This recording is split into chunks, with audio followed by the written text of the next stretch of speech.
ग्रंथ साहिब उदद बंदो कर अनुराग।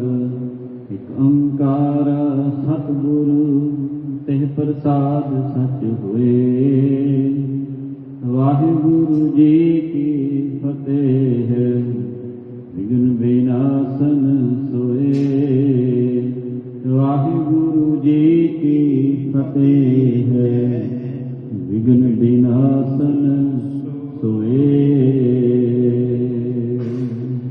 जहाँ खुदाई क्या प्यो सिराह राम तरन मिल कर कीन उचारा। वाहिगुरु जी का खालसा वाहिगुरु जी की फतेह। धन गुरु ग्रंथ ਸਾਹਿਬ ਜੀਓ महाराज जी दी पावन पवित्र मुबारक गोद अंदर सुभायमान हो रहे गुरु रूप गुरु खालसा संगत जी आप जी वडभागे हो। ਸਾਹਿਬਾਂ ਦੀ ਗੋਦ ਆਪ ਜੀ ਨੂੰ ਪ੍ਰਾਪਤ ਹੋ ਰਹੀ ਹੈ। ਮੇਰੀ ਪੀੜੀ ਦੇ ਤਖਤਾਂ ਦੇ ਸਿਰਜਣਹਾਰ ਗੁਰੂ ਹਰਗੋਬਿੰਦ ਪਾਤਸ਼ਾਹ ਮਹਾਰਾਜ ਜੀ ਦੇ ਪਾਵਨ ਪਵਿੱਤਰ ਦਰਬਾਰ ਦੀਆਂ ਹਾਜ਼ਰੀਆਂ ਕਰ ਰਹੇ ਹੋ। ਸੰਧਿਆ ਕੇ ਦੀਵਾਨਾਂ ਵਿੱਚ ਗੁਰ ਇਤਿਹਾਸ ਦੀ ਕਥਾ ਸਰਵਣ ਕਰਨ ਵਾਸਤੇ ਇਕੱਤਰ ਹੋ। ਕੱਲ ਦੇ ਦੀਵਾਨਾਂ ਵਿੱਚ ਆਪ ਜੀ ਨੇ ਸਰਵਣ ਕੀਤਾ ਸੀ ਕਿ ਧੰਨ ਗੁਰੂ ਨਾਨਕ ਸਿੰਘ ਜੀ ਮਹਾਰਾਜ ਹਬਸ਼ ਵਲਾਇਤ ਦੀ ਧਰਤੀ ਤੇ ਪਹੁੰਚਣਾ ਕਰਦੇ ਹਨ।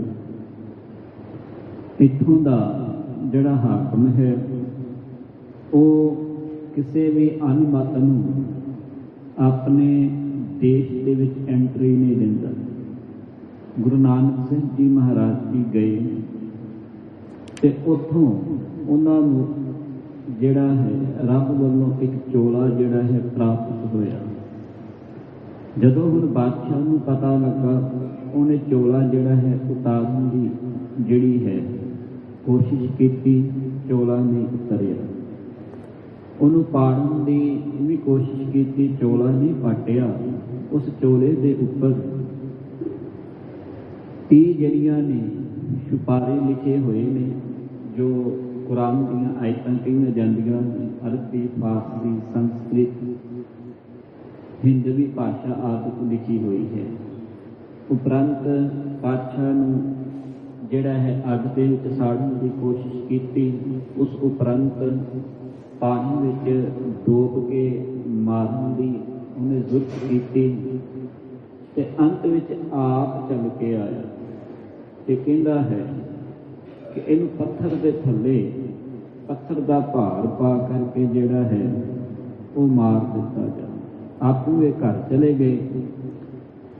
ਪਾਤਸ਼ਾਹ ਫਿਰ ਭਾਈ ਬਾਲਾ ਜੀ ਤੇ ਭਾਈ ਮਰਦਾਨਾ ਜੀ ਦੇ ਸਨਮੁਖ ਆ ਕਰਕੇ ਜਿੱਥੇ ਪਹਿਲਾਂ ਬੈਠੇ ਸਨ ਉੱਥੇ ਬੈਠ ਗਏ। ਹੁਣ ਸਵੇਰ ਹੋਈ ਹੈ, ਇਹ ਰਾਤ ਦਾ ਵਾਕਿਆ ਸੀ।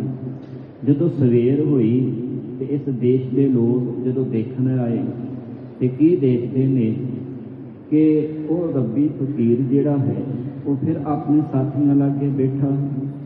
ਜਾ ਕੇ ਰਾਜੇ ਨੂੰ ਫਿਰ ਕਹਿਣਾ ਕੀਤਾ ਤੇ ਹੁਣ ਰਾਜਾ ਜਿਹੜਾ ਹੈ ਆਪਣੀ ਸ਼ੁੱਧ ਬੁੱਧ ਜਿਹੜੀ ਹੈ ਉਹ ਭੁੱਲ ਚੁੱਕਾ ਹੈ ਤੇ ਰੱਬ ਨੂੰ ਜਿਹੜਾ ਹੈ ਯਾਦ ਕਰ ਰਿਹਾ ਹੈ, ਅੱਲਾ ਨੂੰ ਯਾਦ ਕਰ ਰਿਹਾ ਹੈ। ਕੀ ਬਚਨ ਕਹਿ ਰਿਹਾ ਹੈ? ਅੱਲਾ ਨੂੰ ਯਾਦ ਕਰਕੇ ਆਓ ਇਸ ਪਾਵਨ ਪਵਿੱਤਰ ਪ੍ਰਸੰਗ ਨੂੰ ਅੱਗੇ ਤੋਰੀਏ। ਗੁਰੂ ਚਰਨਾਂ ਵਿੱਚ ਬੈਠਦੇ ਹਾਂ, ਲਵਾਓ ਹਾਜ਼ਰੀ। ਵਿਚਾਰੀ ਆਰੰਭ ਤੋਂ ਪਹਿਲਾਂ ਅੱਖ ਨਾ ਕਰੋ ਜੀ। ਸਤਨਾਮ ਸ੍ਰੀ ਵਾਹਿਗੁਰੂ। ਫਿਰ ਕਰੋ ਕਿਰਪਾ ਕੋ। ਸਤਨਾਮ ਸ੍ਰੀ ਵਾਹਿਗੁਰੂ।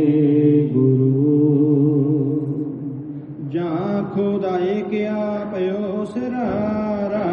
ਜਦੋਂ ਸਾਥੀਆਂ ਨੇ ਆ ਕੇ ਦੱਸਿਆ ਕਿ ਇਹ ਬਾਦਸ਼ਾਹ ਤੂੰ ਉਹਨੂੰ ਬੜੇ ਯਤਨ ਕਰਾ ਲਏ ਮਾਰਨ ਦੇ, ਪਰ ਤਾਂ ਉਹ ਜਿਹੜਾ ਫਕੀਰ ਹੈ ਉਹ ਫਿਰ ਆਪਣੇ ਸਾਥੀਆਂ ਦੇ ਕੋਲ ਬੈਠਾ ਹੈ। ਆਪਾਂ ਉਹਨਾਂ ਨੂੰ ਦੇਖ ਕੇ ਬੜੇ ਚਕਰਿਤ ਹੋਏ ਹਾਂ। ਤੇ ਹੁਣ ਇੰਨੀਆਂ ਗੱਲਾਂ ਜਦੋਂ ਬਾਦਸ਼ਾਹ ਨੂੰ ਪਤਾ ਲੱਗੀਆਂ ਤੇ ਉਹਨਾਂ ਆਪਣੇ ਅੱਲਾ ਨੂੰ ਯਾਦ ਕਰਦਾ ਹੈ। ਗੁਰ ਕੀ ਸੰਗਤ ਜੀ, ਕੀ ਕਹਿੰਦਾ, ਯਾ ਖੁਦਾਏ ਕਿਆ ਭਇਓ ਸੇਰਾਰ, ਹੈ ਖੁਦਾਵੰਦ ਇਹ ਕਿਹੋ ਜਿਹੀ ਅਜਬ ਗਰੀਬ ਜਿਹੜੀ ਹੈ ਉਹ ਖੇਡ ਵਰਤ ਰਹੀ ਹੈ। ਇਹੋ ਜਿਹਾ ਲੱਖਣ, ਇਹੋ ਜਿਹਾ ਵਰਤਾਰਾ, ਇਹੋ ਜਿਹੀ ਕਰਾਮਾਤ ਮੈਂ ਆਪਣੀ ਜ਼ਿੰਦਗੀ ਦੇ ਵਿੱਚ ਕਦੇ ਨਹੀਂ ਦੇਖੀ। ਇਹ ਅੱਲਾ, ਇਹ ਮੇਰੇ ਨਾਲ ਕੀ ਹੋ ਰਿਹਾ ਹੈ ਜੀ। ਮਾਤਰੇ ਨ ਮਿਲ ਕਰ ਕੀ ਨ ਉਚਾਰਾ। ਹੁਣ ਉੱਥੇ ਜਿਹੜੇ ਉਹਦੇ ਸਿਪੇ ਸਲਾਰ ਸਨ, ਅਹਿਲਕਾਰ ਸਨ, ਵਜ਼ੀਰ ਸਨ, ਉਹਨਾਂ ਨੇ ਹੁਣ ਰਾਜੇ ਨੂੰ ਇਸ ਤਰ੍ਹਾਂ ਕਹਿਣਾ ਕੀਤਾ ਹੈ ਜੀ। ਜੇ ਬੈਠੇ ਤਾਂ ਟਿਕ ਦਨਾਏ। ਉਹ ਜਿਹੜੇ ਉੱਥੇ ਰੱਬੀ ਪੁਰਸ਼ ਸਨ, ਕਹਿਣ ਤੋਂ ਭਾਵ ਸੀ ਹੋਸ਼ੀਆਂ ਨੇ ਆਪਣਾ ਜ਼ੋਰ ਲਾ ਲਿਆ ਸੀ ਰਾਜੇ ਨੂੰ ਚੱਕ ਕੇ ਕਿ ਇਹਨਾਂ ਨੂੰ ਮਾਰ ਦਿੱਤਾ ਜਾਵੇ। ਤੈ ਬੈਠੇ ਤੈ ਢਿੱਗ ਦਨਾਏ। ਦਨਾਏ ਦੇ ਅਰਥ ਆਏ ਨੇ ਦਾਨੇ ਪੁਰਸ਼, ਜਿਹਨੂੰ ਆਪਾਂ ਕਹਿ ਸਕਦੇ ਹਾਂ ਸਿਆਣੇ। ਜਿੱਦਾਂ ਇੱਕ ਪਰਿਵਾਰ ਹੋਵੇ ਨਾ, ਤੇ ਪਰਿਵਾਰ ਦੇ ਵਿੱਚ ਕਈ ਵਾਰ ਮਨੁੱਖ ਕਹਿੰਦਾ ਹੈ ਤੂੰ ਆਪਣੇ ਤਾਏ ਨੂੰ ਪੁੱਛਿਆ, ਉਹ ਬੰਦਾ ਸਿਆਣਾ ਹੈ, ਕੋਈ ਚੰਗੀ ਗੱਲ ਜਿਹੜੀ ਹੈ ਤੈਨੂੰ ਦੱਸ ਦੇਵੇ। ਜਾਂ ਕਈ ਵਾਰ ਬਜ਼ੁਰਗ ਘਰ ਦੇ ਵਿੱਚ ਇਸ ਤਰ੍ਹਾਂ ਹੁੰਦੇ ਨੇ, ਆਪਾਂ ਕਹਿੰਦੇ ਨਹੀਂ ਆਹ ਕੰਮ ਕਰਨਾ ਹੈ, ਪਹਿਲਾਂ ਆਪਣੇ ਬਜ਼ੁਰਗਾਂ ਨੂੰ ਪੁੱਛ ਲਈਏ, ਉਹਨਾਂ ਨੇ ਜਿਹੜੇ ਵਾਲ ਧੁੱਪ 'ਚ ਚਿੱਟੇ ਨਹੀਂ ਕੀਤੇ, ਉਹਨਾਂ ਦਾ ਸਮਾਂ ਜਿਹੜਾ ਹੈ ਹੰਢਾਇਆ ਹੋਇਆ ਹੈ, ਉਹ ਚੰਗੀ ਸਲਾਹ ਦੇ ਦੇਣਗੇ। ਭਾਵ ਇੱਕ ਵਿਸ਼ਵਾਸ ਹੈ ਕਿ ਜਿਨ੍ਹਾਂ ਨੇ ਜੀਵਨ ਦਾ ਕਾਫੀ ਵੱਡਮੁੱਲਾ ਪਲ ਜਿਹੜਾ ਹੈ ਸੰਘਰਸ਼ ਦੇ ਵਿੱਚ ਲੰਘਾਇਆ ਹੋਏ, ਉਹਨਾਂ ਨੂੰ ਸਿਆਣੇ ਸੱਦਿਆ ਜਾਂਦਾ ਹੈ। ਹੁਣ ਇੱਥੇ ਜਿਹੜੇ ਹੋਸ਼ੇ ਬੰਦੇ ਸਨ, ਉਹਨਾਂ ਨੇ ਤੇ ਆਪਣਾ ਜ਼ੋਰ ਲਾ ਲਿਆ ਕਿ ਫਕੀਰਾਂ ਨੂੰ ਜਿਹੜਾ ਹੈ ਮਾਰ ਦਿੱਤਾ ਜਾਵੇ। ਪਰ ਉਸੇ ਹੀ ਸਭਾ ਦੇ ਅੰਦਰ, ਉਸੇ ਹੀ ਰਾਜ ਭਾਗ ਦੇ ਅੰਦਰ, ਉਸੋ ਹੀ ਅਹਿਲਕਾਰਾਂ ਦੇ ਵਿੱਚ ਕੁਝ ਸਿਆਣੇ ਵੀ ਸਨ, ਦਨਾਏ ਭਾਵ ਦਾਨੇ ਪੁਰਸ਼। ਹੁਣ ਜਿਹੜੇ ਉਹ ਦਾਨੇ ਪੁਰਸ਼ ਉੱਥੇ ਰਾਜੇ ਦੇ ਕੋਲ ਬੈਠੇ ਹੋਏ ਸਨ ਜੀ। ਕਹਿਣ ਲਗੇ ਇਹ ਰੂਪ ਖੁਦਾਏ। ਆਖੋ ਸਤਨਾਮ ਸ੍ਰੀ ਵਾਹਿਗੁਰੂ। ਦਾਨੇ ਪੁਰਸ਼ ਕਹਿੰਦੇ ਨੇ ਰਾਜਾ, ਇਹ ਸਾਨੂੰ ਜਿਹੜਾ ਹੈ ਨਾ ਰੱਬ ਦਾ ਬੰਦਾ ਲੱਗਦਾ ਹੈ। ਦੇਖ ਤੂੰ ਬੜੇ ਯਤਨ ਕਰ ਲਏ, ਕਦੀ ਉਹਨੂੰ ਜਿਹੜਾ ਹੈ ਪਾਣੀ ਵਿੱਚ ਸੁਟਵਾਇਆ, ਕਦੀ ਅੱਗ ਨਾਲ ਸਾੜਿਆ, ਕਦੀ ਪੱਥਰਾਂ ਦੇ ਥੱਲੇ ਜਿਹੜਾ ਹੈ ਦਬਾ ਕਰਕੇ ਮਾਰਨ ਦੇ ਯਤਨ ਕਰਵਾਏ ਨੇ। ਪਰ ਆਮ ਬੰਦਾ ਹੁੰਦਾ ਤੇ ਹੁਣ ਤੱਕ ਤੇ ਉਹਨੇ ਜਿਹੜੀ ਸੀ ਨਾ ਸੰਸਾਰ ਤੋਂ ਚਲੇ ਜਾਣਾ ਸੀ। ਪਰ ਇਹ ਰੱਬੀ ਪੁਰਸ਼ ਲੱਗਦਾ ਹੈ, ਕੋਈ ਖੁਦਾ ਦਾ ਬੰਦਾ ਸਾਨੂੰ ਲੱਗਦਾ ਹੈ ਜੀ। ਆਰਨ ਮੈਂ ਅਜ਼ਮਤ ਨਹਿਤੀ। ਅਜ਼ਮਤ ਕਹਿੰਦੇ ਨੇ ਕਰਾਮਾਤ। ਆਂਦੇ ਆਮ ਮਨੁੱਖ ਦੇ ਵਿੱਚ ਇੱਡੀ ਅਜ਼ਮਤ ਨਹੀਂ ਹੋ ਸਕਦੀ। ਇਹੋ ਜਿਹੀ ਕਰਾਮਾਤ, ਇਹੋ ਜਿਹੀ ਵਡਿਆਈ, ਇਹੋ ਜਿਹਾ ਬਲ ਆਮ ਮਨੁੱਖ ਦੇ ਵਿੱਚ ਤੇ ਨਹੀਂ ਹੋ ਸਕਦਾ। ਕੋਈ ਰੱਬੀ ਰੂਹ ਹੈ ਜਿਹੜੀ ਬੰਦਗੀ ਵਾਲੀ ਹੈ, ਇਸ ਕਰਕੇ ਔਰਨ ਮਹਿ ਅਜ਼ਮਤ ਮਹਿ ਏਤੀ। ਹੋਰ ਕਿਸੇ ਦੇ ਵਿੱਚ ਇਹੋ ਜਿਹੀ ਅਜ਼ਮਤ ਆਪਾਂ ਤੇ ਅੱਜ ਤੱਕ ਦੇਖੀ ਨਹੀਂ। ਤੇ ਜੇ ਹੁਣ ਇਹਦੇ ਵਿੱਚ ਸਾਨੂੰ ਦਿਖਦੀ ਪਈ ਹੈ ਨਾ, ਤੂੰ ਆਪ ਕਹਿੰਦਾ ਪਿਆ ਯਾ ਅੱਲਾ ਇਹ ਕੀ ਹੋ ਰਿਹਾ ਹੈ, ਤੇ ਇਸ ਕਰਕੇ ਇਹ ਕੋਈ ਰੱਬੀ ਜੋਤ ਜਿਹੜੀ ਹੈ ਲੱਗਦੀ ਹੈ ਜੀ। ਇਹ ਪਦ ਬੂਝੋ ਸਰਦਾ ਸੇਤੀ। ਹੁਣ ਉਹ ਦਾਨੇ ਪੁਰਖ ਸਨ, ਉਹ ਸਿਆਣੇ ਸਨ, ਉਹਨਾਂ ਨੇ ਜਿਹੜਾ ਅੱਗੋਂ ਹੁਣ ਇੱਕ ਹੋਰ ਜਵਾਬ ਦਿੱਤਾ ਨਾ, ਇਹਨੂੰ ਜਿਹੜੀ ਸਲਾਹ ਰੂਪ ਜਵਾਬ ਦਿੱਤਾ, ਬਾ ਕਮਾਲ ਕਵੀ ਜੀ ਨੇ ਸਤਰਾਂ ਲਿਖੀਆਂ ਨੇ। ਉਹ ਕਹਿਣ ਲੱਗੇ ਰਾਜੇ ਦੇਖ ਤੂੰ ਇਹ ਨਾ ਹੋਵੇ ਕਿਤੇ ਕਿ ਆਪਣਾ ਦੇਸ਼ ਜਿਹੜਾ ਹੈ ਉਹ ਸਾਰਾ ਹੀ ਬਰਬਾਦ ਕਰ ਲਵੇ। ਇਹ ਰੱਬੀ ਜੋਤ ਸਾਨੂੰ ਲੱਗਦੀ ਹੈ, ਤੂੰ ਇਸ ਤਰ੍ਹਾਂ ਕਰ, ਹੁਣ ਤੇਰੇ ਯਤਨ ਸਾਰੇ ਹੀ ਬੇਵਸੀਲੇ ਮੇਰੇ ਹਿਸਾਬ ਨਾਲ ਤੇ ਮੁੱਕ ਗਏ ਨੇ। ਤੂੰ ਉਹਦੀ ਸ਼ਰਨ ਨੂੰ ਜਿਹੜੀ ਹੈ ਗ੍ਰਹਿਣ ਕਰ ਲਾ। ਤੇ ਪਦ ਪੂਜੋ ਸਰਦਾ ਸੇਤੀ, ਛੇਤੀ ਜਾ ਕਰਕੇ ਨਾ ਉਹਦੇ ਚਰਨਾਂ ਦੇ ਵਿੱਚ ਜਿਹੜਾ ਹੈ ਨਾ ਆਪਣੀ ਭੁੱਲ ਜਿਹੜੀ ਹੈ, ਆਪਣੀ ਖਿਮਾ ਜਿਹੜੀ ਹੈ, ਜਿਹੜੀ ਤੂੰ ਗੁਸਤਾਖੀ ਕੀਤੀ ਹੈ ਨਾ ਉਹਨੂੰ ਮਰਵਾਉਣ ਦੀ, ਉਹਦੀ ਭੁੱਲ ਜਿਹੜੀ ਮੰਨ ਲੈ। ਕਰ ਉਪਾਏ ਤੁਮ ਸਭ ਪਚਹਾਰੇ। ਤੂੰ ਸਾਰੇ ਉਪਾਅ ਉਹਨੂੰ ਮਾਰਨ ਦੇ ਜਿਹੜੇ ਨੇ ਨਾ ਉਹ ਕਰਕੇ ਥੱਕ ਕੇ ਬਹਿ ਗਿਆ ਹੈ। ਮਾਰਿਓ ਮਰਤ ਨ ਕਿਸੀ ਪ੍ਰਕਾਰ। ਦੇਖ ਤੂੰ ਕਿੰਨੇ ਯਤਨ ਕੀਤੇ ਉਹਨੂੰ ਮਾਰਨ ਦੇ, ਇੰਨੇ ਯਤਨ ਕੀਤੇ ਕਿ ਉਹ ਇੱਕ ਵੀ ਯਤਨ ਜਿਹੜਾ ਤੇਰਾ ਜਿਹੜਾ ਹੈ ਉਹ ਕੰਮ ਨਾ ਆਇਆ। ਪਿਆਰ ਨਾਲ ਆਖੋ ਸਤਿਨਾਮ ਸ੍ਰੀ ਵਾਹਿਗੁਰੂ। ਜਿਸ ਦਾ ਸਾਹਿਬ ਡਾਢਾ ਹੋਏ ਇਸ ਨੂੰ ਮਾਰ ਨਾ ਸਕੈ ਕੋਏ। ਉਦੋਂ ਕੌਣ ਵਾਲ ਵਿੰਗਾ ਕਰ ਸਕਦਾ ਹੈ ਗੁਰ ਕੀ ਸੰਗਤ ਜੀ। ਉਹ ਤੇ ਆਪ ਹੀ ਰੱਬ ਦਾ ਰੂਪ ਹੈ। ਕਹਿਣ ਲੱਗੇ ਤੂੰ ਸਾਰੇ ਯਤਨ ਕਰ ਲਏ ਰਾਜਨ, ਪਰ ਤੇਰਾ ਇੱਕ ਵੀ ਯਤਨ ਕੰਮ ਨਹੀਂ ਆਇਆ। ਹੋਏ ਅਧੀਨ ਗਿਓ ਪਦ ਜਾਈ। ਇਸ ਕਰਕੇ ਤੂੰ ਹੁਣ ਉਸ ਰੱਬੀ ਫਕੀਰ ਦੀ ਜਿਹੜੀ ਸਾਨੂੰ ਪ੍ਰਤੀਤ ਹੁੰਦਾ ਨਾ ਕਿ ਉਹ ਰੱਬੀ ਫਕੀਰ ਹੈ, ਉਸ ਰੱਬੀ ਫਕੀਰ ਦੀ ਸ਼ਰਨ ਜਿਹੜੀ ਹੈ ਉਹ ਕਬੂਲ ਕਰਨਾ।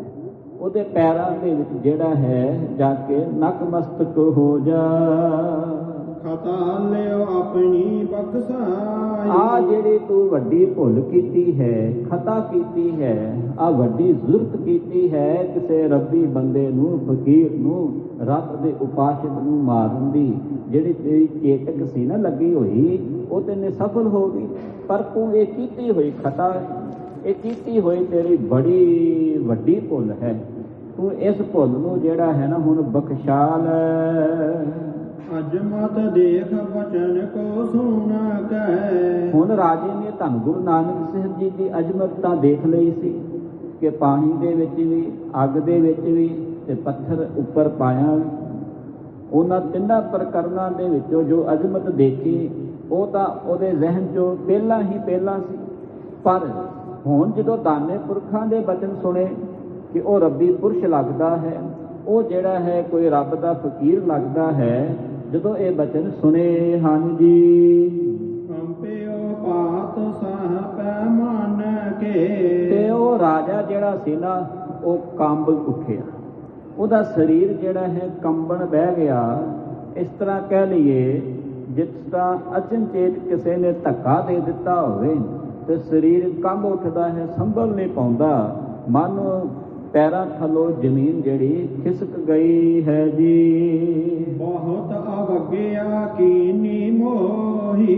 ਤੇ ਹੁਣ ਜਦੋਂ ਮਨ ਦੇ ਵਿੱਚ ਇੰਨਾ ਡਰ ਪੈ ਗਿਆ ਕਿ ਮੇਰੇ ਅਹਿਲਕਾਰ ਜਿਹੜੇ ਸਿਆਣੇ ਨੇ ਉਹਨਾਂ ਨੇ ਮੈਨੂੰ ਜਿਹੜੀ ਹੈ ਗੱਲ ਚੰਗੀ ਦੱਸੀ ਹੈ, ਇਸ ਕਰਕੇ ਹੁਣ ਮਨ ਦੀ ਜਿਹੜੀ ਆਪਣੀ ਵਿਬਲਤਾ ਹੈ ਨਾ ਉਹ ਦਰਸਾ ਰਿਹਾ ਹੈ। ਕਹਿੰਦਾ ਬਹੁਤ ਅਵਗਿਆ ਕੀਨੀ ਮੋਹੀ, ਮੈਂ ਬੜੀ ਭਾਰੀ ਅਵਗਿਆ, ਭਾਵ ਭਾਰਾ ਜਿਹੜਾ ਹੈ ਆਪਣੇ ਜੀਵਨ ਦੇ ਵਿੱਚ ਇੱਕ ਪਾਪ ਕਰ ਬੈਠਾ ਹਾਂ ਜੀ। ਸਰਬ ਵਿਲਾਇਤ ਗਰਕ ਨ ਹੋਈ। ਪਾਪ ਤਾਂ ਬੜਾ ਭਾਰਾ ਕੀਤਾ ਹੈ, ਅਵਗਿਆ ਬੜੀ ਭਾਰੀ ਕੀਤੀ ਹੈ। ਏਡੀ ਵੱਡੀ ਭਾਰੀ ਅਵਗਿਆ ਦਾ ਖਮਿਆਨਾ ਮੈਨੂੰ ਇਹ ਵੀ ਭੁਗਤਣਾ ਪੈ ਸਕਦਾ ਸੀ ਕਿ ਆ ਜਿੰਨੀ ਹਬਸ਼ ਵਲਾਇਤ ਪੂਰਾ ਮੇਰਾ ਦੇਸ਼ ਹੈ ਉਹ ਇੱਕ ਇਸ਼ਾਰੇ ਦੇ ਵਿੱਚ ਉਸ ਫਕੀਰ ਦੇ ਗਰਕ ਹੋ ਸਕਦਾ ਸੀ। ਪਿਆਰ ਨਾਲ ਆਖੋ ਸਤਿਨਾਮ ਸ੍ਰੀ ਵਾਹਿਗੁਰੂ।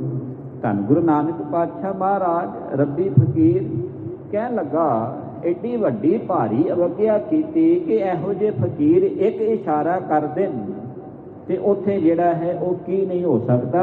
ਆਹ ਹਬਸ਼ ਵਲਾਇਤ ਤਾਂ ਕੁਝ ਵੀ ਨਹੀਂ, ਉਹ ਚਾਹ ਤਾਂ ਸੰਸਾਰ ਦੀ ਜਿਹੜੀ ਹੈ ਪਲਟੀ ਵੀ ਮਰਵਾ ਸਕਦੇ। ਬਾਣੀ ਤੇ ਆਪ ਕਹਿੰਦੀ ਆਪੇ ਸਾਜੀ ਕਰੇ ਆਪ ਜਾਇਤੀ ਰੱਖੇ ਆਪ ਜੰਤ ਉਪਾਏ ਕਹਿ ਦੇਖੇ ਥਾਪ ਉਥਾਪ ਕਿਸ ਨੂੰ ਕਹੀਏ ਨਾਨਕਾ ਸਭ ਕੁਛ ਆਪੇ ਆਪ। ਆਪੀ ਨੇ ਆਪ ਸਾਜਿਓ, ਆਪੀ ਨੇ ਰਚਿਓ ਨਾਉ। ਸਭ ਕੁਝ ਉਹੀ ਹੈ, ਉਹ ਤਾਂ ਛਿਨ ਭਰ ਦੇ ਵਿੱਚ ਸਭ ਕੁਝ ਕਰ ਸਕਦਾ ਹੈ। ਹੁਣ ਜਦੋਂ ਆਪਣੇ ਅਹਿਲਕਾਰਾਂ ਦੇ ਇਹ ਬਚਨ ਸੁਣੇ ਤੇ ਕਹਿੰਦਾ ਹੈ ਬਹੁਤ ਅਵਗਿਆ ਹੋ ਗਈ ਮੇਰੇ ਕੋਲ। ਇੱਦਾਂ ਵੀ ਹੋ ਸਕਦਾ ਸੀ ਕਿ ਸਰਬ ਵਲਾਇਤ ਗਰਕ ਨਾ ਹੋ ਗਈ, ਸਾਰੀ ਇਹ ਵਲਾਇਤ ਦੇਸ਼ ਗਰਕ ਹੋ ਸਕਦਾ ਸੀ। ਪਰ ਕਿੱਦਾਂ ਦਾ ਫਕੀਰ ਹੈ, ਪਰ ਕਿੱਦਾਂ ਦਾ ਇਹਦਾ ਅੰਦਰਲਾ ਪੱਖ ਹੈ, ਉਹ ਵੀ ਹੁਣ ਉੱਗੜ ਕੇ ਸਾਹਮਣੇ ਆ ਗਿਆ ਕਿ ਇਹਨੂੰ ਮੈਂ ਇੰਨੇ ਯਤਨ ਕੀਤੇ ਮਰਵਾਉਣ ਦੇ, ਪਰ ਇਹਨੇ ਮੇਰੇ ਵਲਾਇਤ ਦੇਸ਼ ਵਾਸਤੇ ਜਿਹੜਾ ਹੈ ਨਾ ਇੱਕ ਵੀ ਇਹੋ ਜਿਹੀ ਕਦਮ ਨਹੀਂ ਚੁੱਕਿਆ ਕਿ ਮੇਰੇ ਵਲਾਇਤ ਦੇਸ਼ ਦਾ ਜਿਹੜਾ ਹੈ ਉਹ ਨੁਕਸਾਨ ਹੋ ਜਾਵੇ। ਪਿਆਰ ਨਾਲ ਸਤਿਨਾਮ ਸ੍ਰੀ ਵਾਹਿਗੁਰੂ। ਇਹ ਹੈ ਗੁਰੂ ਨਾਨਕ ਦਾ ਘਰ, ਗੁਰੂ ਕੀ ਸੰਗਤ ਜੀ। ਇਹ ਹੈ ਗੁਰੂ ਨਾਨਕ ਦੇ ਘਰ ਦੀ ਵਡਿਆਈ, ਫਰੀਦਾ ਬੁਰੇ ਦਾ ਭਲਾ ਕਰ। ਇਹਨੇ ਤਾਂ ਕੀਤਾ ਹੈ ਬੁਰਾ, ਪਰ ਗੁਰੂ ਨਾਨਕ ਸਾਹਿਬ ਜੀ ਮਹਾਰਾਜ ਜੀ ਨੇ ਨਾ ਇਹਨੂੰ ਹਜੇ ਤੱਕ ਕੁਝ ਵੀ ਨਹੀਂ ਕਿਹਾ। ਇੱਥੋਂ ਦੀ ਪ੍ਰਜਾ ਨੂੰ ਵੀ ਕੁਝ ਨਹੀਂ ਕਿਹਾ। ਉਹ ਬਚਨ ਮਨ ਦੇ ਅੰਦਰ ਸੋਚਦਾ ਹੈ ਕਿ ਸਰਬ ਵਿਲਾਇਤ ਗਰਖ ਨਾ ਹੋਈ। ਇੰਨਾ ਕੁਝ ਮੈਂ ਉਸ ਪੁਰਸ਼ ਨਾਲ ਕੀਤਾ, ਰੱਬੀ ਦੇ ਨਾਲ, ਪਰ ਮੇਰੀ ਜਿਹੜੀ ਦੇਸ਼ ਹੈ ਫਿਰ ਵੀ ਬਚਿਆ ਰਿਹਾ। ਜੇ ਹੋਰ ਕੋਈ ਹੁੰਦਾ ਤੇ ਸ਼ਾਇਦ ਜਿਹੜਾ ਹੈ ਦੇਸ਼ ਦੇ ਨਾਲ ਟੱਕਰ ਲੈ ਲੈਂਦਾ, ਮੇਰਾ ਦੇਸ਼ ਹੀ ਜਿਹੜਾ ਹੈ ਗਰਕ ਕਰ ਦਿੰਦਾ ਜੀ। ਅਨਕ ਉਪਾਇ ਨ ਕਰ ਮੇਹ ਧਾਰੀ। ਫਿਰ ਇਹਨੇ ਕੀ ਕੀਤਾ, ਇਹਨੇ ਆਪਣੇ ਸਿਪਾ ਸਲਾਰ ਲਾਗੇ ਬੁਲਾ ਲਏ, ਗੋਲੀਆਂ ਹੋਰ ਦੇਸ਼ ਦੇ ਵਾਸੀ ਲਾਗੇ ਬੁਲਾ ਲਏ। ਉਹਨਾਂ ਨਾਲ ਸਲਾਹ ਮਸ਼ਵਰਾ ਕੀਤਾ। ਜਿਹੜੇ ਦਾਨੀ ਪੁਰਸ਼ ਸਨ ਉਹਨਾਂ ਨੇ ਕਹਿਣਾ ਕੀਤਾ ਕਿ ਰਾਜਾ ਤੈਨੂੰ ਹੁਣ ਜੇ ਤੂੰ ਚੱਲਿਆ ਹੈ, ਕਿਉਂਕਿ ਇਹਨੇ ਹੁਣ ਮਨ ਬਣਾ ਲਿਆ ਗੁਰੂ ਨਾਨਕ ਸਾਹਿਬ ਜੀ ਦੇ ਪਾਸ ਜਾਣ ਦਾ। ਉਹਨਾਂ ਨੇ ਹੁਣ ਸਲਾਹ ਦਿੱਤੀ ਕਿ ਰੱਬੀ ਫਕੀਰਾਂ ਦੇ ਕੋਲ ਨਾ ਇੱਦਾਂ ਨਹੀਂ ਜਾਈਦਾ ਰਾਜਨ, ਕੁਝ ਜਿਹੜਾ ਹੈ ਨਜ਼ਰਾਨਾ ਉਪਹਾਰ ਰੂਪ ਜਿਹੜਾ ਹੈ ਉਹ ਲੈ ਕੇ ਜਾਈਦਾ। ਤੂੰ ਅੱਗੇ ਵੀ ਅਹਿਲਕਾਰ ਭੇਜੇ ਸਨ, ਨਾ ਉਹਨਾਂ ਨੇ ਸਲਾਮ ਤੇ ਨਾ ਉਹਨਾਂ ਨੇ ਦੁਆ ਕੋਈ ਬੋਲੀ ਉੱਥੇ। ਉਹ ਸਿੱਧੇ ਜਾ ਕੇ ਹੁਕਮ ਕਰਦੇ ਸਨ ਕਿ ਚੋਲਾ ਜਿਹੜਾ ਹੈ ਤੂੰ ਲਾ ਦੇ। ਤੇ ਇੱਦਾਂ ਫਕੀਰਾਂ ਕੋਲ ਨਹੀਂ ਜਾਇਆ ਜਾਂਦਾ। ਤੂੰ ਕੋਈ ਉਪਹਾਰ ਜਿਹੜਾ ਹੈ ਲੈਣਾ ਕਰ, ਉਹਦੇ ਚਰਨਾਂ ਦੇ ਜਿਹੜਾ ਹੈ ਤੂੰ ਝੁਕਣਾ ਕਰ। ਫਿਰ ਹੁਣ ਕਵੀ ਰਾਜ ਜੀ ਕਹਿੰਦੇ ਅਨਕ ਉਪਾਇ ਕਰ ਮਹਿ ਧਾਰੀ। ਬੜੇ ਪ੍ਰਕਾਰ ਦੇ ਉਹਨੇ ਵੰਨ ਸਵੰਨੇ ਉਪਹਾਰ ਗੁਰੂ ਨਾਨਕ ਸਾਹਿਬ ਜੀ ਨੂੰ ਭੇਟਾ ਕਰਨ ਵਾਸਤੇ ਨਾਲ ਲਏ ਹਨ ਜੀ। ਲੈ ਕਰ ਗਮਣ ਗੁਰੂ ਆਗਾਰੀ। ਤੇ ਆਪਣੇ ਸਿਪਾ ਸਲਾਰਾਂ ਨੂੰ ਨਾਲ ਲੈ ਕੇ ਜਿੱਥੇ ਦੇਸ਼ ਦੇ ਬਾਹਰਵਾਰ ਧੰਨ ਗੁਰੂ ਨਾਨਕ ਸਾਹਿਬ ਜੀ ਬਿਰਾਜਮਾਨ, ਭਾਈ ਬਾਲਾ ਭਾਈ ਮਰਦਾਨਾ ਜੀ ਜਿੱਥੇ ਹਨ ਨਾਲ, ਉੱਥੇ ਜਿਹੜੇ ਨੇ ਇਹ ਰਾਜਾ ਜਿਹੜਾ ਹੈ ਸਮੇਂ ਦਾ ਹਾਕਮ, ਇਹ ਉੱਥੇ ਜਾ ਪੁੱਜਾ ਹੈ ਜੀ। ਮੇਚਕ ਰੰਗ ਮਹਾ ਜਿਸ ਕੇਰੋ। ਮੇਚਕ ਕਹਿੰਦੇ ਨੇ ਕਾਲਾ ਰੰਗ। ਧਿਆਨ ਦੇਣ ਆਂਦੇ ਇਹ ਜਿਹੜਾ ਬਾਦਸ਼ਾਹ ਸੀ ਨਾ, ਇਹਦਾ ਰੰਗ ਦੇਖਣ ਨੂੰ ਜਿਹੜਾ ਸੀ ਉਹ ਬੜਾ ਕਾਲਾ ਸੀ। ਪਿਆਰ ਨਾਲ ਆਖੋ ਸਤਿਨਾਮ ਸ੍ਰੀ ਵਾਹਿਗੁਰੂ। ਹੁਣ ਰੰਗ ਤੇ ਰੱਬ ਨੇ ਜਿਹੜੇ ਨੇ ਉਹ ਹਰ ਇੱਕ ਦੀ ਬੋਡੀ ਦੇ ਵੱਖੋ ਵੱਖ ਬਣਾਏ ਨੇ। ਕੋਈ ਕਾਲਾ, ਕੋਈ ਗੋਰਾ, ਕੋਈ ਕਣਕ ਵਿੰਨਾ, ਕੋਈ ਸੁਰਖ ਲਾਲ ਆਦਿ। ਇਸ ਤਰ੍ਹਾਂ ਇਹਦਾ ਰੰਗ ਜਿਹੜਾ ਹੈ ਬੋਡੀ ਦਾ ਦੇਖਣ ਨੂੰ ਉਹ ਕਾਲਾ ਹੈ ਜੀ। ਕਹਿ ਕਰਕੇ ਮਨ ਦੀਨ ਕਨੇਰ। ਪਰ ਹੁਣ ਇਹ ਜ਼ਰੂਰੀ ਨਹੀਂ ਕਿ ਕਿਸੇ ਦਾ ਕਾਲਾ ਰੰਗ ਹੋਵੇ ਤੇ ਉਹਦਾ ਅੰਦਰ ਜਿਹੜਾ ਹੈ ਉਹ ਪਤੀਜ ਨਾ ਜਾਵੇ। ਹੁਣ ਹੈ ਤੇ ਇਹ ਕਾਲੇ ਰੰਗ ਦਾ ਸੀ ਸਰੀਰ ਪੱਖੋਂ, ਪਰ ਗੁਰੂ ਜੀ ਦੀ ਜਦੋਂ ਅਜ਼ਮਤ ਦੇਖੀ ਆਪਣੇ ਸਿਪੇ ਸਲਾਰਾਂ ਦੇ, ਉਹ ਬਚਨ ਸੁਣੇ ਨਾ, ਤੇ ਅੰਦਰ ਜਿਹੜਾ ਹੈ ਉਹ ਦੀਨ ਹੋ ਗਿਆ। ਅੰਦਰ ਜਿਹੜਾ ਹੈ ਅਕਾਲ ਪੁਰਖ ਪਰਮਾਤਮਾ ਵਾਹਿਗੁਰੂ ਧੰਨ ਗੁਰੂ ਨਾਨਕ ਸਾਹਿਬ ਜੀ ਪ੍ਰਤੀ ਜਿਹੜਾ ਹੈ ਹੁਣ ਭੈ ਜਿਹੜਾ ਹੈ, ਇੱਕ ਡਰ ਵੀ ਉਪਜਿਆ ਤੇ ਇੱਕ ਪਿਆਰ ਰੂਪੀ ਸਨੇਹ ਵੀ ਉਪਜਿਆ, ਜਿਹਦੇ ਕਰਕੇ ਉਪਹਾਰ ਲੈ ਕੇ ਇਹ ਗੁਰੂ ਨਾਨਕ ਸਾਹਿਬ ਜੀ ਦੇ ਚਰਨਾਂ ਦੇ ਵਿੱਚ ਜਾ ਪਹੁੰਚਾ ਹੈ ਜੀ। ਆਏ ਚਰਨ ਪੰਕਜ ਲਵਟਾਇਓ। ਤੇ ਜਦੋਂ ਆਇਆ ਨਾ ਤੇ ਉਦੋਂ ਆ ਕਰਕੇ ਉਪਹਾਰ ਸਾਹਮਣੇ ਰੱਖੇ ਤੇ ਇੱਕਦਮ ਧੰਨ ਗੁਰੂ ਨਾਨਕ ਸਾਹਿਬ ਜੀ ਦੇ ਚਰਨਾਂ ਨੂੰ ਇਹਨੇ ਆਪਣੇ ਹੱਥਾਂ ਦੇ ਨਾਲ ਪਕੜ ਲਿਆ, ਭਾਵ ਚਰਨਾਂ ਦੇ ਨਾਲ ਲਪਟ ਗਿਆ ਹੈ ਜੀ। ਹਾਥ ਬੰਦ ਕੇ ਬਚਨ ਅਲਾਇਓ। ਥੋੜਾ ਚਿਰ ਮੱਥਾ ਟੇਕਿਆ, ਸਿਰ ਚੁੱਕਿਆ, ਦੋਨੋਂ ਹੱਥ ਜੋੜੇ ਤੇ ਫਿਰ ਧੰਨ ਗੁਰੂ ਨਾਨਕ ਸਾਹਿਬ ਜੀ ਨੂੰ ਨਮਸਕਾਰ ਕਰਦਿਆਂ ਹੋਇਆ ਬੋਲਿਆ ਹੈ ਜੀ। ਮੈਂ ਬਹੁਤੀ ਕੀਨੀ ਤਕਸੀ ਰੰਗ।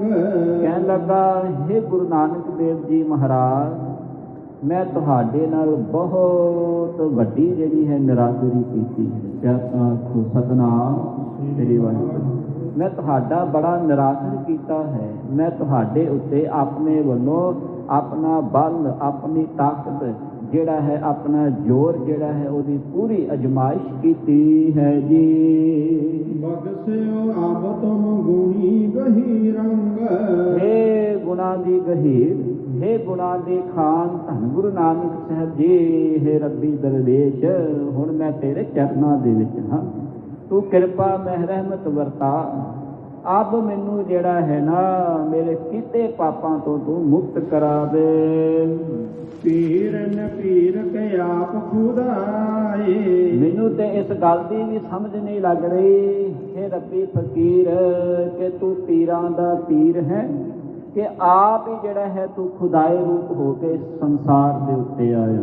ਪਿਆਰ ਨਾਲ ਸਤਨਾਮ ਸ੍ਰੀ ਵਾਹਿਗੁਰੂ।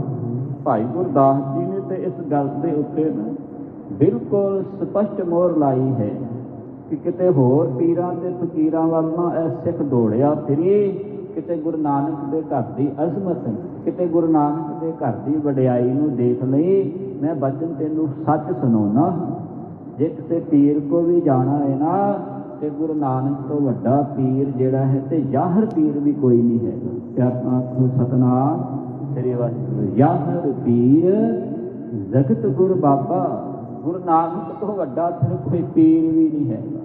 ਤੇ ਜੇ ਹੋਰ ਪੀਰਾਂ ਦੀ ਗੱਲ ਕਰੋ ਤੇ ਪੜ੍ਹੋ ਸ਼ਸਤਰਾਂ ਦੇ ਬਾਰੇ, ਜਿੱਥੇ ਮੇਰੇ ਮਾਲਕ ਨੇ ਲਿਖਣਾ ਕੀਤਾ ਹੈ ਕਿ ਇਹ ਜਿਹੜੇ ਸ਼ਸਤਰ ਹਨ ਇਹ ਹਮਾਰੇ ਪੀਰ ਹੈ, ਇਹ ਸਾਡੇ ਜਿਹੜੇ ਨੇ ਪੀਰ ਹਨ। ਅਸ ਕਿਰਪਾਨ ਖੰਡੋ ਖੜਕ ਤੁਬਕ ਤਬਕ ਅਰਤੀਰ ਸਹਿਤ ਸਰੋਹੀ ਸਹਿਤ ਇਹ ਹਮਾਰੇ ਪੀਰ। ਇਹ ਸ਼ਸਤਰ ਵੀ ਸਾਡੇ ਜਿਹੜੇ ਨੇ ਪੀਰ ਨੇ। ਜੇ ਕਿਸੇ ਪੀਰ ਦੀ ਪੂਜਾ ਕਰਨੀ ਹੈ ਤੇ ਭਲਿਆ ਇਹ ਵੀ ਨਾ ਕਿਤੇ ਬੜੀਆਂ ਮਸਾਣਾਂ ਦੇ ਉੱਤੇ ਜਾ ਕੇ ਜਿਹੜਾ ਹੈ ਨੱਕ ਰਗੜਦਾ ਫਿਰੀ ਆ।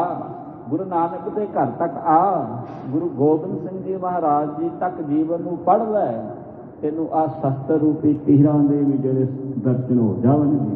ਇਹ ਜਿਹੜੇ ਪੀਰ ਨਾ ਵਿਗੜਿਆ ਤਿਗੜਿਆਂ ਨੂੰ ਜਿਹੜੇ ਨੇ ਕੰਮ ਆਉਂਦੇ ਨੇ। ਇਹ ਪੀਰ ਕਿਤੇ ਕੋਈ ਨਾ ਮੰਨੇ ਫਿਰ ਇਹ ਪੀਰਾਂ ਦੀ ਜਿਹੜੀ ਹੈ ਲੋੜ ਪੈ ਜਾਂਦੀ ਹੈ। ਔਰੰਗਜ਼ੇਬ ਤੇਰੇ ਇੰਨੇ ਕੇ ਜ਼ੁਲਮ ਹੋ ਗਏ ਕਿ ਹੁਣ ਮੈਨੂੰ ਜਿਹੜੀ ਹੈ ਨਾ ਇਹ ਕਿਰਪਾਨ ਚੁੱਕਣੀ ਪਈ ਹੈ। ਗੁਰੂ ਗੋਬਿੰਦ ਸਿੰਘ ਜੀ ਪਾਤਸ਼ਾਹ ਮਹਾਰਾਜ ਇੱਥੇ ਕਵੀ ਰਾਜ ਜੀ ਕਹਿੰਦੇ ਪਏ ਨੇ ਕਿ ਉਹ ਰਾਜਾ ਕਹਿਣ ਲੱਗਾ ਪੀਰਨ ਪੀਰ ਕੇ ਆਪ ਖੁਦਾਏ।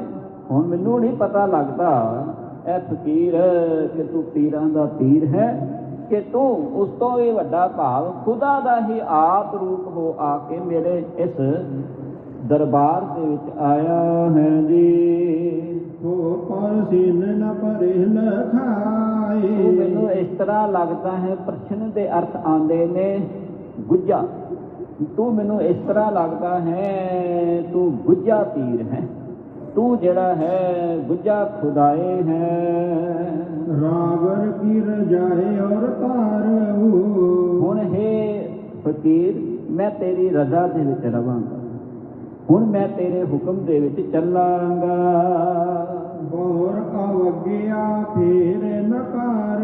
ਆ ਲੱਗੇ ਮੇਰੇ ਕੰਨਾਂ ਨੂੰ ਹੱਥ, ਮੈਂ ਕੀਤੀ ਤੋਬਾ ਆਪਣੇ ਪਾਪਾਂ ਦੀ। ਹੁਣ ਜਿਹੜੀ ਅਵਗਿਆ ਪਹਿਲਾਂ ਮੈਂ ਕਰਦਾ ਰਿਹਾ ਪਰ ਹੁਣ ਤੇਰੀ ਅਜ਼ਮਤ ਦੇਖੀ ਹੈ, ਇਸ ਕਰਕੇ ਹੁਣ ਮੈਂ ਤੇਰੀ ਸ਼ਰਨ ਦੇ ਵਿੱਚ ਹਾਂ। ਅੱਜ ਤੋਂ ਬਾਅਦ ਮੈਂ ਇਹੋ ਜਿਹੇ ਪਾਪ ਨਹੀਂ ਕਰਾਂਗਾ। ਅਨਜਾਨ ਪਨੇ ਮੇ ਦੋਸਾ। ਮੈਂ ਅਣਜਾਣ ਪੁਣੇ ਦੇ ਵਿੱਚ ਹੀ ਜਿਹੜੇ ਸਨ ਇਹ ਸਾਰੇ ਦੋਸ਼ ਆਪਣੇ ਉੱਤੇ ਮੜ ਲਏ। ਭਾਵ ਜਿੰਨੇ ਵੀ ਇਹ ਮੈਂ ਕਰਮ ਕਰ ਰਿਹਾ ਸੀ ਨਾ ਵਿਸ਼ੇ ਵਿਕਾਰਾਂ ਦੇ ਵਸ ਹੋ ਕੇ ਕਰ ਰਿਹਾ ਸਾਂ। ਕਰੋ ਮਿਹਰ ਪਰ ਹਰ ਔਰ ਰੋਸਾ। ਇਸ ਕਰਕੇ ਤੂੰ ਹੁਣ ਮੇਰੇ ਤੇ ਮਿਹਰ ਕਰ। ਤੇ ਇੱਕ ਕੰਮ ਹੋਰ ਮੈਂ ਤੈਨੂੰ ਕਹਿ ਦੇਵਾਂ ਇਹ ਫਕੀਰ ਰੱਬੀ, ਜੇ ਕਿਤੇ ਕੋਈ ਰੋਸ ਹੈਗਾ ਨਾ ਮੇਰੇ ਨਾਲ ਉਹ ਵੀ ਤੂੰ ਹੁਣੇ ਮੇਰੇ ਨਾਲ ਸਾਂਝਾ ਕਰ।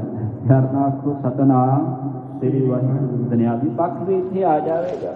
ਜੇ ਕੋਈ ਸੱਜਣ ਮਿੱਤਰ ਆਪਣੇ ਨਾਲ ਰੁੱਸ ਜਾਵੇ ਤੇ ਆਪਾਂ ਉਹਨੂੰ ਜਿਹੜਾ ਹੈ ਮਨਾਉਣ ਚਲੇ ਜਾਈਏ ਤੇ ਉਹ ਕਹਿੰਦਾ ਭਲਿਆ ਅੱਜ ਤੋਂ ਬਾਅਦ ਦੇਖ ਆਪਾਂ ਨਹੀਂ ਲੜਨਾ, ਆਪਾਂ ਭਰਾ ਭਰਾਵਾਂ ਮਿੱਤਰ ਹਾਂ ਤੇ ਅੱਗੇ ਤੋਂ ਵੀ ਸਾਡੀ ਇਸੇ ਤਰ੍ਹਾਂ ਬਣੀ ਰਵੇ ਜਿਸ ਤਰ੍ਹਾਂ ਪਹਿਲਾਂ ਬਣਦੀ ਸੀ। ਕੋਈ ਖਟਾਸ ਆ ਗਈ ਜੀਵਨ ਦੇ ਵਿੱਚ ਤੇ ਟੁੱਟ ਗਈ। ਪਰ ਇੱਕ ਬਚਨ ਮੈਂ ਹੋਰ ਕਹਿ ਦੇਵਾਂ, ਜੇ ਤੇਰੇ ਅੰਦਰ ਕੋਈ ਵਲਵਲਾ ਹੈ ਮੇਰੇ ਪ੍ਰਤੀ, ਕੋਈ ਇਸ ਵੇਲੇ ਕੋਈ ਹੋਰ ਕੋਈ ਤੂੰ ਸੋਚਦਾ ਪਿਆ ਮੇਰੇ ਪ੍ਰਤੀ ਕਿ ਕੋਈ ਇੱਦਾਂ ਨਾ ਕਰਦੇ ਜਾਂ ਉੱਦਾਂ ਨਾ ਕਰਦੇ, ਉਹ ਵੀ ਵਲਵਲਾ ਤੂੰ ਮੇਰੇ ਸਾਹਮਣੇ ਰੱਖ ਦੇ, ਆਪਾਂ ਉਹਦੀ ਵੀ ਨਿਵਰਤੀ ਕਰ ਲਈਏ। ਪਰ ਅਗਾਂਹ ਤੋਂ ਜਿਹੜੇ ਆ ਨਾ ਆਪਾਂ ਭਾਈ ਭਾਈ ਮਿੱਤਰ ਮਿੱਤਰ ਹੋ ਕਰਕੇ ਵਿਚਰੀਏ।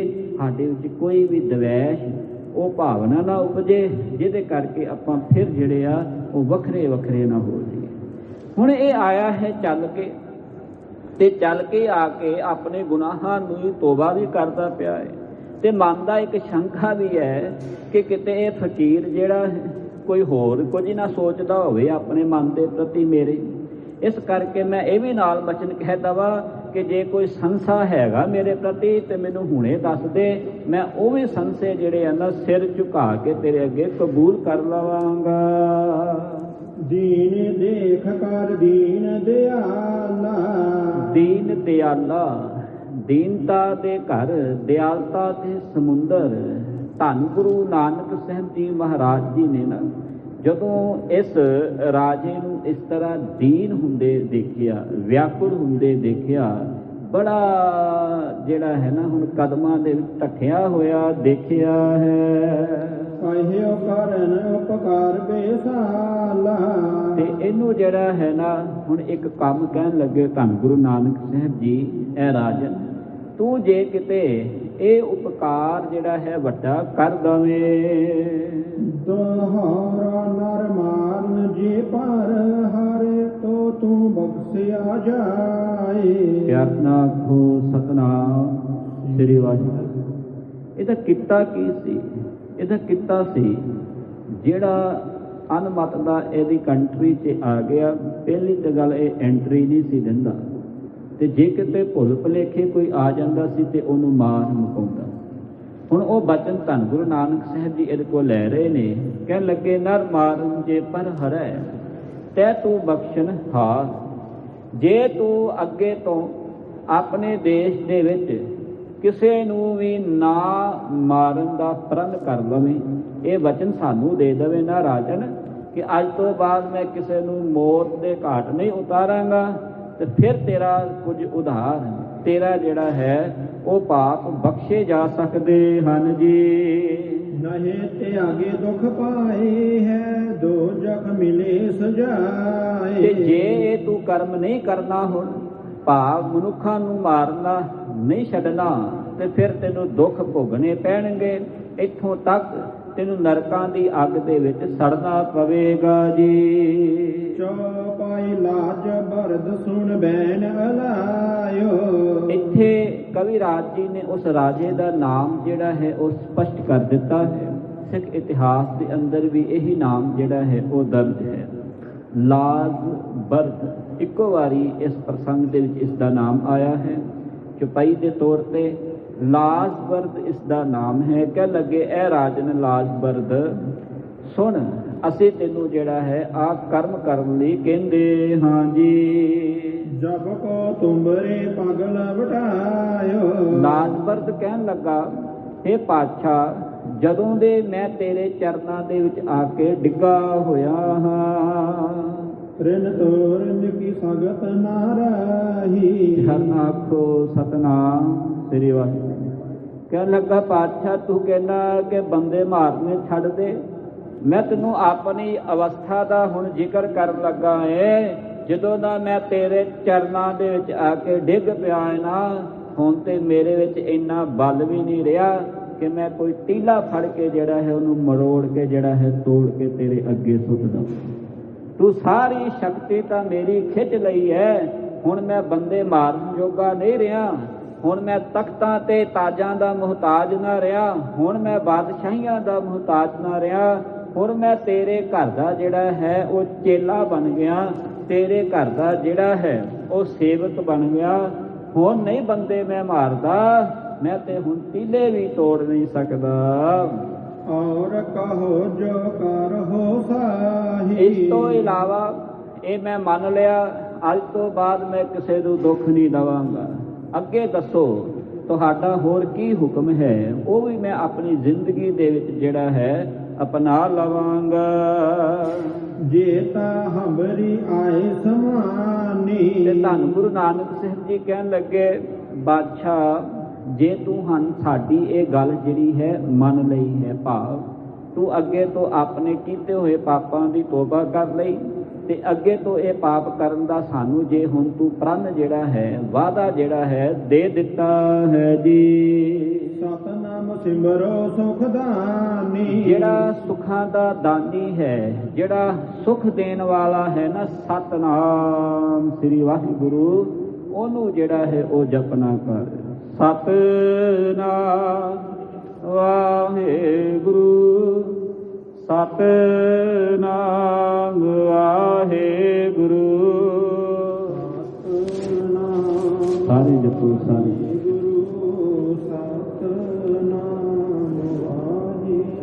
ਸਤਨਾਮ ਵਾਹਿਗੁਰੂ, ਸਤਨਾਮ ਵਾਹਿਗੁਰੂ।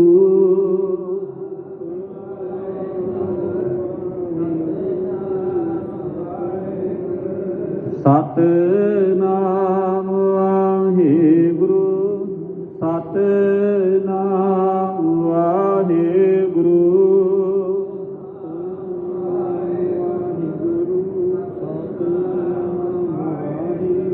ਸਤਨਾਮ ਵਾਹਿਗੁਰੂ, ਸਤਨਾਮ ਵਾਹਿਗੁਰੂ।